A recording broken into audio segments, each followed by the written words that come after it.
Corporate our में अब हम बात करते हैं नितिन स्पिनर्स की। 1992 में हुई थी शुरू ये कंपनी। नितिन स्पिनर्स देश की सबसे बड़ी कॉटन यार्न निटेड फैब्रिक्स और फिनिश्ड वोवन फैब्रिक्स बनाने वाली कंपनी है। 50 से ज़्यादा देशों में अपने प्रोडक्ट्स एक्सपोर्ट भी करती है। नतीजों की बात कर लेते हैं। मुनाफा करीब 65% गिरकर 30 करोड़ आया है और आय 25% गिरकर 500 करोड़ आई है। मार्जिन में भी बड़ी गिरावट रही। कमज़ोर नतीजों के क्या कारण थे, आगे का क्या है आउटलुक, जानने के लिए चलते हैं कंपनी के एमडी दिनेश नौलखा हमारे साथ शो में जुड़ रहे हैं। सर बहुत बहुत स्वागत है आपका। पहले तो रिजल्ट्स जो इस बार प्रदर्शन इतना अच्छा नहीं रहा अक्रॉस ऑल फ्रंट्स, अगर हम टॉप लाइन की बात करें, मार्जिन्स की बात करें, क्या रीज़न है सर इसके लिए? और क्या ये हम कह सकते हैं कि वर्स्ट हैज़ हैपेंड और इससे यहाँ से बेहतर ही होंगे प्रॉस्पेक्ट्स, या अभी भी कंसर्न्स हैं? देखिए, थैंक यू वेरी मच मुझे इनवाइट करने के लिए और कंपनी के नतीजे एक्सप्लेन करने के लिए। सबसे पहले मैं बताना चाहूँगा कि ये जो नतीजे जो नीचे आए हैं, उसका सबसे बड़ा कारण है जो इंटरनेशनल कॉटन प्राइसेस के मुकाबले हमारे देश की कॉटन प्राइसेस का बहुत ही ज़्यादा रहना। पिछले क्वार्टर में करीबन अप्रैल मई ऑनवर्ड्स जो है इंडियन कॉटन जो है करीबन 35 टू 40% प्रीमियम पे इंटरनेशनल कॉटन के चल रही थी। उसके चलते हमारे सारे जो प्रोडक्ट्स हैं वो अनकम्पिटिटिव हो गए। जैसे आप जानते हैं Nitin spinners primarily export oriented company है।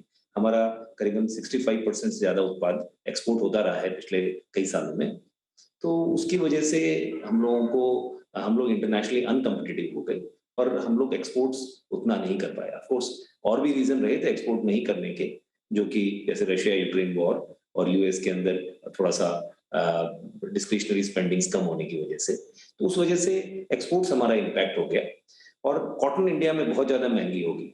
हम लोग, मैं कहूँगा, थोड़े से फॉर्चुनेट थे कि हमारे पास बहुत ज्यादा कॉटन नहीं थी, तो हम लोगों ने डिसाइड किया कॉशियसली कि हम अपना प्रोडक्शन कट कर लेते हैं और हम लोग बहुत महंगी रोई नहीं लेकर के और कोशिश करते हैं कि ज्यादा से ज्यादा जितना हमारे पास अवेलेबल है उसको ही यूज करें। साथ ही जो कट करें प्रोडक्शन, उसमें लो मार्जिन प्रोडक्ट्स को हम कट करें। तो हमने दोनों तरफ से अपना कार्रवाई की। उसकी वजह से डेफिनेटली हमारी सेल भी कम हुई और क्योंकि कॉटन की प्राइसेस ज्यादा थी तो हमारा मार्जिन भी कम हुआ। आगे जो जाकर के, जैसा आपने कहा कि आगे अभी वर्स्ट, हमारे हिसाब से अभी वर्स्ट चल रहा है। वर्स्ट आने वाले कुछ दिनों में खत्म होना चाहिए। मेजरली जो मेजर इम्पैक्ट है कॉटन का, वो तो आप देखेंगे पीक से करीबन 35% कॉटन गिर चुकी है। करीबन अभी 64-65 हजार रुपए कैंडी के ऊपर इंडियन कॉटन आ गई है और भी थोड़ा सा नीचे जाने की अभी संभावनाएं हैं और हम लोग इंटरनेशनल पैरिटी पे भी आ जाएंगे। तो ये जो तकलीफ थी वो तो जाते हुए नजर आ रही है। लेकिन जो डिमांड की है, इंटरनेशनल डिमांड सिनेरियो है, वो स्टिल अभी थोड़ा सा आउटलुक उसका वीक है, क्योंकि जो रशिया यूक्रेन वॉर की वजह से, साथ ही यूरो एज ए करेंसी के बहुत ज्यादा डेप्रिशिएट होने की वजह से उनकी डिमांड जो है यूरोपियन रीजन की डिमांड में काफी इम्पैक्ट है। तो ये और थोड़े यूएस के अंदर जी एक्सटर्नल फैक्टर्स हैं जिन्होंने यहाँ पर कंट्रीब्यूट किया इन टर्म्स ऑफ जो प्राइसेस की आपने बात की, कॉटन प्राइसेस चूँकि यहाँ पर दिक्कत है, इसकी वजह से नंबर्स में थोड़ी तकलीफ आई और डिमांड भी म्यूटेड है। तो सर ये कह सकते हैं कि एक और क्वार्टर यहाँ पर कंसर्न रहेगा इसका, क्योंकि अभी भी प्राइसेस पूरी तरह रेस्ट नहीं हुए हैं, उस लेवल्स पर नहीं आए जितने आने चाहिए। तो एक और क्वार्टर थोड़ा तकलीफ में जा सकता है। हाँ, ये बिल्कुल एक, अब जैसे हमने प्रोडक्शन कट किया था पिछले क्वार्टर में, इस क्वार्टर में हम अपना प्रोडक्शन रैंप अप कर रहे हैं। हमने वापस नॉर्मलाइज लेवल पे हम लोग करीबन बाय द अर्ली जनवरी तक हम पूरे नॉर्मल प्रोडक्शन पे आ जाएंगे। सो रैंपिंग अप चालू है, तो ये तकलीफ भी दूर होनी चाहिए और कॉटन की तकलीफ भी दूर होनी चाहिए। तो नॉर्मलाइज होते होते मुझे लगता है कि हम Q4 of this financial year में नॉर्मल सिचुएशन में पहुंचेंगे। ओके, Q4 तक सिचुएशन नॉर्मलाइज हो जाएगी। सर आपने बताया इंटरनेशनल डोमेस्टिक प्राइसेस में कितना इस वक्त डिफरेंस है दैट यू सेड? अभी हम 65,000 पे आ गए एग्जैक्टली वो। हाँ, करीबन अभी अभी भी हमारी जो है अभी करीबन इंडियन कॉटन 65,000 रुपए के ऊपर है और इंटरनेशनल कॉटन जो है, जो आइस फ्यूचर्स है, वो करीबन 85 टू 86 सेंट्स के ऊपर है, विच इज इक्वलेंट टू करीबन 56,000 रुपीज ए कैंडी। तो 56,000 रुपए कैंडी पे है वो, और हम लोग यहाँ पे अभी 65,000 रुपए, तो करीब करीब 17-18% का डिफरेंस अभी भी। थोड़ा बहुत प्रीमियम इंडियन कॉटन का रहता आया है पास्ट में, तो कुल मिला के यहाँ से 10% की जगह स्टिल है जो नीचे जाने की हमको लगता है यहाँ से। ये तो 10% का और यहाँ पर एक ब्रीदर आ सकता है आगे चलकर। सर वॉल्यूम की आप बात कर रहे थे और थोड़ा सा डिमांड म्यूटेड आप कह रहे हैं ग्लोबल मार्केट्स की वजह से दिख रही है। आपने यूरोप मार्केट्स की बात की, यूएस मार्केट्स में क्या सिचुएशन है? क्योंकि आप एक्सपोर्ट्स करते हैं बहुत सारी कंट्रीज़ में, तो आपको वहाँ से क्या बिजनेस अपॉर्चुनिटीज़ प्रॉस्पेक्ट्स दिख रहे हैं? वहाँ का एनवायरनमेंट कैसा है इस वक्त? जैसा वहाँ के हम जो रिटेलर्स हैं उनसे कई बार चर्चा होती रहती है, तो उसमें हम ये देख रहे हैं कि उनका रिटेल सेल्स तो बहुत ज्यादा डाउन नहीं है। रिटेल सेल्स उनका टेक्सटाइल का करीबन 4 से 5% ही डाउन है, लेकिन एक डर आ गया है उनको। और जो कॉटन की प्राइसेस सडनली इंटरनेशनल मार्केट में 155 सेंट से 80 सेंट आई, करीबन आधी रह गई है। वो एक मन में उनके आ गया है कि हम क्यों नहीं, हम ऊंचे प्राइसेस पे क्यों लें, इसको नीचे आ जाने दें, इसको सेटल डाउन हो जाने दें, तो हम इसकी खरीदी करेंगे। तो वो अपने पाइपलाइन को अभी खाली कर रहे हैं। सभी लोग जितने भी वहां पे रिटेलर्स हैं, सभी इसी में है कि हम हमारी इन्वेंट्री को कम करें। एक रीजन ये भी है कि उनकी इंटरेस्ट कॉस्ट बढ़ रही है, तो वो चाहते हैं कि थोड़ी इन्वेंट्री कम रख के हम अपनी ओवरऑल इंटरेस्ट कॉस्ट को भी मैनेज करें। तो इन दोनों चीजों को मिक्स एंड मैच होते हुए अभी जैसा लग रहा है कि क्रिसमस सीजन के ऊपर अच्छी रिटेल सेल्स आनी चाहिए। इनिशियल जो फीलर्स हैं वो भी अच्छे हैं, तो उसके बाद में वो लोग वापस अपना जो है खरीदी वापस चालू करेंगे।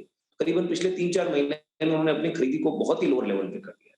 इससे हमारे सारे ही सेक्टर्स, जो टेक्सटाइल के जो सेक्टर्स हैं, जैसे कि होम टेक्सटाइल है, निट फैब है, ये सब और यान भी है, वो सब इम्पैक्ट हुए हैं इसकी वजह से।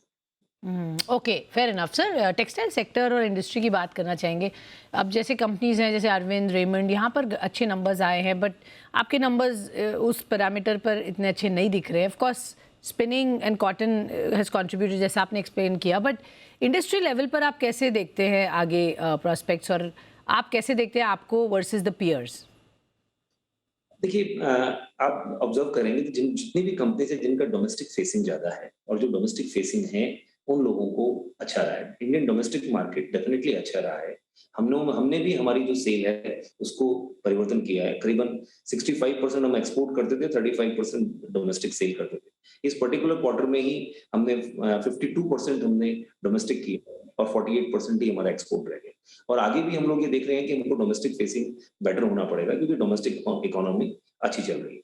सो जितने भी आप नंबर्स देखेंगे जिनका डोमेस्टिक सेल्स बेटर रहा है, उनका नंबर्स अच्छे रहे हैं। साथ में जिन लोगों के फिनिश प्रोडक्ट्स बना रहे हैं, हमारे भी जैसे जो कपड़े का बिजनेस है, वो compare to yarn business much better रहा है। तो एक तो first of all value addition, और दूसरा डोमेस्टिक फेसिंग, वो सब बिजनेसेस में अच्छा रहा है। तो उसी हिसाब से आप देख रहे हैं जो हमारे पीयर्स हैं, जो इस तरह के जिनका प्रोडक्ट मिक्स है, वो ज्यादा बेहतर कर रहे हैं। ओके, सर यार्न स्प्रेड्स पर क्या व्यू रहेगा आपका? किस तरह से देखते हैं वो आगे बढ़ते हुए? देखिए, यार्न स्प्रेड्स में बहुत ही इंपॉर्टेंट रोल है रॉ कॉटन का। जैसे कि हमारे यहाँ से अगर हम ओवरऑल सिनेरियो देखेंगे, करीबन इंडिया से 35 से 40% हमारा धागा और धागे के साथ में जो ग्रे कपड़ा होता है, वो सब मिलाकर ही करीबन 35 से 40% एक्सपोर्ट हो जाता है यहाँ से। जैसे ही उस एक्सपोर्ट मार्केट में हम अनकम्पिटिटिव हो जाते हैं, यहाँ डिमांड, यहाँ सप्लाई इंडिया में एडिशनल हो जाती है। पिछले क्वार्टर के अंदर जैसा हमारे को इंडस्ट्री के हिसाब से करीबन 60% यूटिलाइजेशन पाया, उसके बावजूद भी हमारे यहाँ पर एक्सेस कैपेसिटी रही है, जिसकी वजह से काफी प्रेशर रहा यार्न के प्राइसेस के ऊपर। तो यार्न के जो प्राइसेस हैं, ये जैसे ही कॉटन की नॉर्मलसी हो जाएगी और हम एक पैरिटी पे आ जाएंगे और एक्सपोर्ट शुरू होगा, तो मार्जिन्स भी नॉर्मलाइज हो जाएंगे। तो अभी तो मार्जिन्स, इनफैक्ट लास्ट क्वार्टर के अंदर तो कई बार ऐसा रहा है कि कॉटन की प्राइसेस और यार्न की प्राइसेस बराबर सी थी कुछ पीरियड के लिए। सो ऑफ कोर्स वो सिचुएशन एक्स्ट्रा ऑर्डिनरी है, लेकिन आगे जाकर के जब नॉर्मलाइज होगा तो हम नॉर्मल मार्जिन्स लेवल पे पहुंच जाएंगे। ओके, तो Q4 से हम एक्सपेक्ट कर सकते हैं मार्जिन्स यहाँ पर नॉर्मलाइज हो सकते हैं? हमारी क्या ऐसी अपेक्षा है, आज के दिन में ऐसी अपेक्षा है। क्या लेवल्स एक्सपेक्ट कर रहे हैं सर मार्जिन्स के टू कम बैक टू? देखिए, नॉर्मली नितिन स्पिनिंग का मार्जिन जो है, मैंने पहले भी बताया है कि हमारा नॉर्मल मार्जिन जो है करीबन 16 से 20% के बीच में रहता है। जो हमारा प्रोडक्ट मिक्स है, जिसमें यार्न्स हैं और करीबन 30 से 35% हम लोग कपड़ा बेचते हैं, वोवन भी बेचते हैं और निट्स भी बेचते हैं।